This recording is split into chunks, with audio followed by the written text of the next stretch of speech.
আমার হুসাইন শহীদ হয়ে গেছে কারবালার ময়দানে, আমি যাইতেছি। আমার হুসাইন ডাক দিছে নানাজি কইয়া, আমি রওজায় থাকতে পারি নাই রে, আমি হুসাইনের দেখার জন্য নবীজি রওজা থেকে উঠা গেছি। আলেমরা সর। ইবনে আব্বাস বলে আমি স্বপ্নের মধ্যে দেখেছিলাম আমার রাসূল ডাক দে বলে, মক্কা মদিনার মানুষেরা রে আর ঘুমাস না, আর তোরা ঘরের মধ্যে থাকিস না। আমি নবী রওজায় ঘুমাইতে পারি নাই, কান্না সহ্য করতে পারি নাই।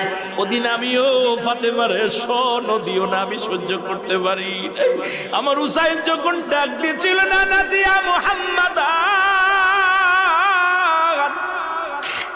মুহাম্মাদান করে যেদিন ডাক দিয়েছিল রে, সেদিন আমি নবী রওজা থেকে পাগলের মতো উঠে কারবালা পর্যন্ত চলে গিয়েছিলাম।